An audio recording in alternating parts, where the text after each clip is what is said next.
அக்கிரமங்கள்லாம் செஞ்சா நான் மனசு மாதிரி வேற ஒரு பெண்ணை கல்யாணம் செய்துக்குவேன் தான் நினைக்கிறீங்க. இந்த பிரச்சனைக்கெல்லாம் நானே முடிவு கட்டுறேன்ப்பா. நான் இங்க இருந்தா தானே இதெல்லாம் செய்வீங்க. நானே இல்லாம போயிட்டேன். நான் மறுபடியும் வெளிநாட்டுக்கே போறதா முடிவு பண்ணிட்டேன். ஆனா இந்த தடவை திரும்பி வர எண்ணத்தோட போகல, அங்கேயே நிரந்தரமா தங்க போறேன். இப்படி நேருக்கு நேர் பார்த்து வருத்தப்பட்டு இருக்கிறத விட பையன் எங்கேயோ கண்காணாத இடத்துக்கு போயிட்டான்னு ஒரே வருத்தமா இருந்துடலாம் இல்லையா?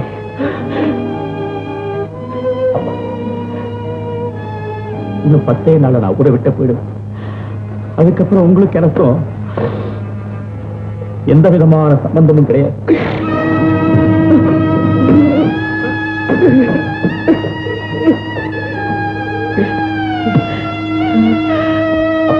இன்னும் 10 நாள்ல நான் கூட விட்ட போயிடுவேன். அதுக்கப்புறம் உங்களுக்கு எனக்கும் எந்த விதமான சம்பந்தமும் கிடையாது.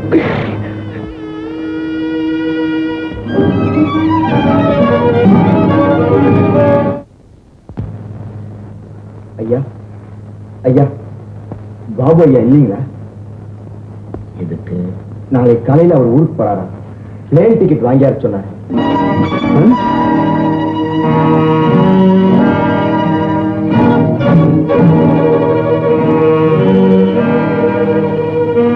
பாபு, ஊருக்கு போறதா முடிவே பண்ணிட்டியா? டிக்கெட்டே வாங்கிய. வாங்கின டிக்கெட்டை திருப்பி கொடுக்கறதுக்கு நேரம் ஆகாதே. எவ்வளவோ யோஜனைக்கு அப்புறம் ஏற்பட்ட முடிவு. அந்த முடிவை என்னாலே மாற்றிக்க முடியும். அப்பா, இந்த மண்ணுக்கும் எனக்கும் உள்ள தொடர்பு இன்னும் சில மணி நேரம் தான்.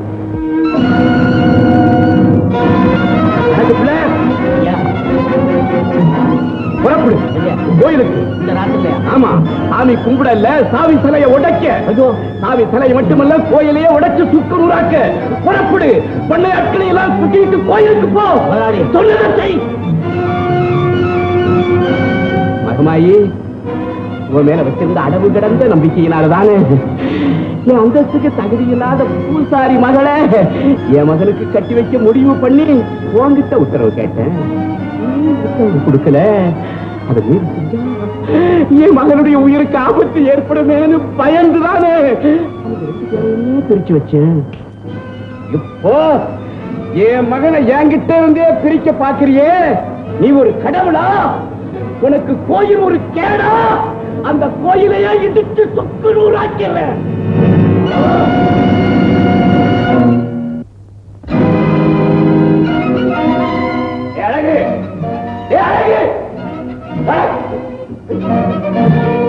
கோயில் சாவி எங்கடா? கோயில் சாவி எங்கிட்ட ஏதையா பூசாரி வச்சிருக்கிறாரு. பூசாரி கிட்ட இருக்கிறா? கதவை உடைக்கிறா. வேண்டாயா? அம்மா பூசாரி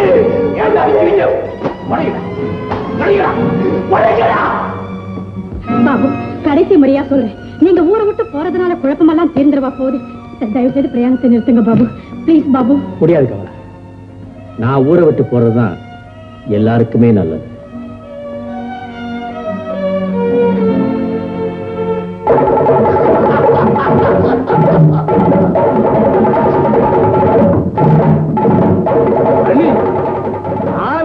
மணி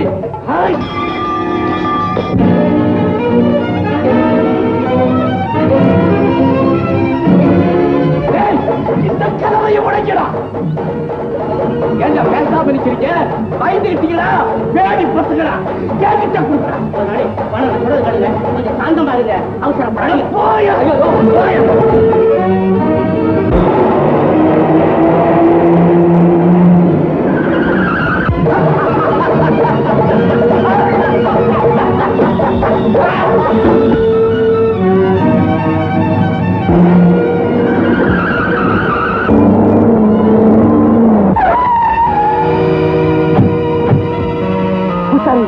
நீங்களா இந்த நேரத்தை எங்க வந்தீங்க? தம்பி தம்பி, உங்க அப்பாவும் மற்றவங்களுமா சேர்ந்து நம்ம மகமாயி கோயிலை இடிக்க போறாங்க. அப்பா, என் உயிரை கொடுத்தாவது அதை நான் தடுத்தாகணும். அந்த கோயிலை நான் காப்பாத்தி ஆகணும். அதுக்காக அப்பா போயிட்டு இருக்கிறேன். என்ன விடு, என்ன விடு.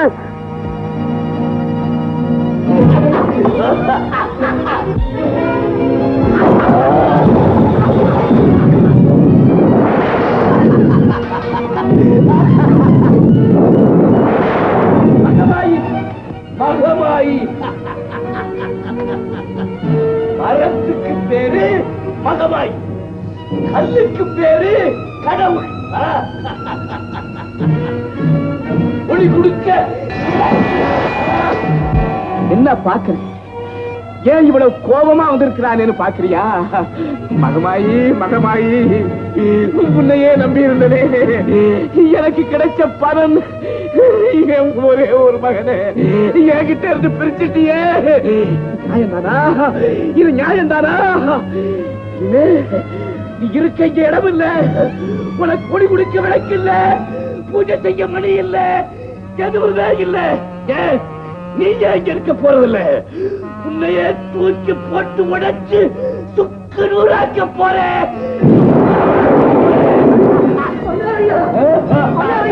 ஐயா வேண்டாங்க, ஐயா வேண்டாங்க,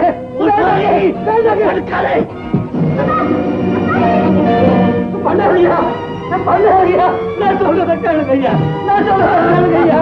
மகமாயி மேல கை வைக்காதீங்க, மகமாயி மேல கை வைக்காதீங்க.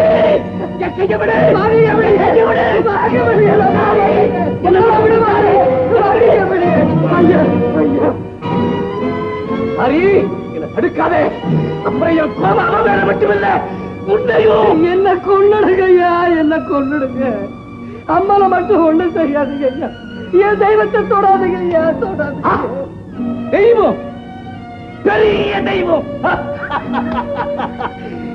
தெய்வமா இருந்திருந்தா வாழ்க்கையா நிலைமை உண்டாக்குமா? அவ தெய்வமா இருந்திருந்தா அவளையே நம்பி இருந்த உன் மகளுடைய வாழ்க்கையிலேயே ஐயா மண்ணை வாரி போட்டா. இல்ல, என் மகன் சொன்ன மாதிரி தெய்வம் இல்ல, அவன் அம்மன் இல்ல, அவன் மகமாய இல்ல, அவன் ஒரு கல்லு ஐயா, நட்ட கல்லு ஐயா. எதுக்கு கோயில் பூஜை திருவிழா எதுவுமே இல்லை. அப்படி எல்லாம் சொல்லாதீங்க ஐயா, அப்படி எல்லாம் சொல்லாதீங்க. அவன் பேசுற தெய்வம் ஐயா, அவன் நடமாடுற தெய்வம் ஐயா. பூசாரி, பேசுற சக்தி இருந்தா அந்த பண்ணையார் மகனை கட்டிக்கோன்னு உன் மகளுக்கு உத்தரவு போட்டுக்க வேண்டும் அந்த தெய்வம். ஆமா ஐயா, அவளே கதின்னு இருந்துக்கிறேன். உங்களை பொறுத்த வரையில அவன் கல்லுதான் ஐயா. ஊருக்கெல்லாம் அவன் தெய்வமா இருக்கலாம், ஆனா உங்களையும் என்னையும் பொறுத்த வரைக்கும் அவன் கல்லுதான்ப்பா, கல்லுதான். இந்த தெய்வம் இருக்கிறத விட இல்லாம இருக்கிறதே மேல். ஆமா, அது தெய்வமே இல்ல, கல்லு. அது தெய்வம் இல்ல, தெய்வமே இல்ல, தெய்வமே இல்ல. அவன் கல்லு இல்லையா, கல்லு இல்ல, அவன் தெய்வம் தான், அவன் தெய்வம் தான். நான் தப்பு செஞ்சேன், அந்த தப்புக்கு அவன் தண்டனை கொடுத்தான். நீங்க தப்பு செய்யலாம். ஆமா ஐயா, ஆமா. நீங்க எல்லாம் நல்லவே நல்லவேன்னு கொண்டாடுனீங்களே இந்த பூசாரிய, இவன் தெய்வத்துக்கு துரோகம் பண்ணிட்டான் ஐயா, தெய்வத்துக்கு துரோகம் பண்ணிட்டான். ஆமாமா, கற்பகம், உன் பிறந்த நாளைக்கு ஒரு தங்கு சங்கிலி போடுறதாக மகமாய நம்பித்தம்மா சொன்னேன். என் நம்பிக்கை வீண்பாக கூடாதுன்னு மகளத்தம்மா மூலமா எனக்கு ஒரு சங்கிலியை மகமாய் கொடுத்தா. அதைத்தான் உனக்கு நான் இரவலா கொடுத்துருந்தேன். சங்கிலியை தொலைச்சிட்டேன்னு நீ சொன்னப்போ மகளத்தம்மாவுக்கு என்ன பதில் சொல்ல போறேன்னு தெரியாம மகமாய் கிட்ட முறையிட்டேன். இந்த பால்கார மூலமா ஒரு 1000 ரூபாயை மகமாய் எனக்கு கொண்டு வந்து கொடுத்தா. அந்த 1000த்துல ஒரு சங்கிலி வாங்கி மகளத்தம்மாவுக்கு கொடுத்து அனுப்பிச்சிட்டேன். நான் மக கல்யாணத்துக்காக கொடுத்த பணத்தை பால்கார திருப்பி கேட்டப்போ எனக்கு கையும் ஓடல, காலும் ஓடல. ஒரு நல்ல காரியம் எப்படியாவது நடந்தாகணுமே, என்ன செய்யறது தாயே என்று கலங்கி போய் இவன் முன்னால நின்றேன். என் கலக்கத்தை போக்குற மாதிரி கோயில்ல படம் எடுக்க வந்து சினிமாக்காரங்க மூலமா தனக்கு கிடைக்க வேண்டிய காணிக்க பணத்தையே எனக்கு கொடுத்தா. அந்த பணத்தை பால்காரர் விட்டு கல்யாணத்துக்காக கொடுத்து அனுப்பிச்சிட்டேன். இவளை நம்புனப்போ என்னை இவன் கைவிடல. புத்தி கெட்டு போய் ஒரு முறை மகமாக நான் நம்பாம ஒரு தப்பு செய்துட்டேன். அதனாலதான் அவன் என்ன தண்டிச்சுட்டா. என்ன பண்ணையா, உங்க தகச்சு மகளுக்கு உங்க மகனுக்கு கல்யாணத்தை நிச்சயம் பண்ணி மகமாகிட்ட உத்தரவு கேட்கறதுக்காக நீங்க வரப்போறதாக கணக்கு பிள்ளைங்க என்கிட்ட சொன்ன. அதை கேட்ட உடனே நான் வெலத்து போயிட்டேங்க. நீங்க வந்து குங்குமத்தையும் விபூதியையும் தனித்தனியா மடிச்சு போட்டு என்னையே எடுக்க சொன்னப்போ என் மக வாழ்வு பாழாயிடக்கூடாது, அந்த கல்யாணத்தை எப்படியாவது நிறுத்தியே ஆகணும் அப்படிங்கிற வெறியில 2 பட்டணத்திலையும் நானே விபூதிய கட்டி வச்சுட்டேன். அதோட பலன் ஏன் கையாலேயே மகமாய் என் கண்ணை குத்திட்டாயா, என் கண்ணை குத்திட்டா. ஐயோ, இந்த தவறுக்கு மகமாயி இவ்வளவு பெரிய தண்டனையை கொடுத்துட்டாளே. தவறு செஞ்சவங்க யாரா இருந்தாலும் மகமாயி மன்னிக்க மாட்டா. ஒரு தாய்க்கு 2 பிள்ளைங்க இருப்பாங்க. ஒருத்தன் பிறவியிலேயே நல்லவனா இருப்பான், இன்னொருத்தன் பொல்லாதவனா இருப்பான். அந்த பொல்லாதவன் தவறு செஞ்சா அது அவன் குணம்னு நினைச்சு தாய் தன்னையே சமாதானப்படுத்திக்குவான். ஆனா நல்லவன் இப்பவாவது ஒரு சிறு தவறு செஞ்சா கூட நீயுமாடா தவறு செஞ்சேன்னு அந்த தாய் அவன் கண்ணத்திலேயே அறைவான். அதே மாதிரி நீயுமாடா தவறு செஞ்சேன்னு மகமாயி இப்ப என் நெஞ்சிலேயே அரைஞ்சிட்டாங்க, என் நெஞ்சிலேயே அரைஞ்சிட்டாங்க, என் நெஞ்சிலேயே. பூசாரி, சரி பூசாரி, கணக்குள்ள வைத்தியரை அழைச்சிட்டு வாங்க. தேவையில்லைப்பா, நானே வந்து. பாபு, நான் ஊருக்கு போறேன், டிக்கெட்டை கேன்சல் பண்ண சொல்லிட்டேன். டிக்கெட்டை கேன்சல் பண்ணிட்டேன். நீங்க போறதா விமானம் புறப்பட்ட 10 நிமிஷத்துக்கு விபத்துக்குள்ள அடிச்சாங்க. அதுல போன அத்தனை பேரும். ஐயோ தம்பி, இதுக்கு மேல சொல்லாத, என் உடம்பே ஆடி போயிடுச்சு. நல்ல வேலையா போச்சு.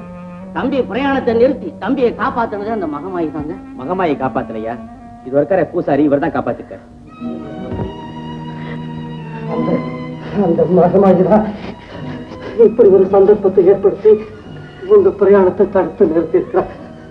என்ன இருந்தாலும் அவர் தெய்வம் இல்லையா தம்பி?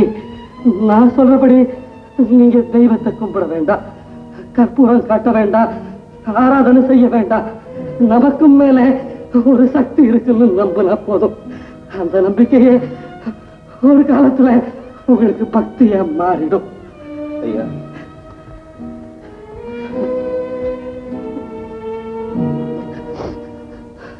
தம்பி,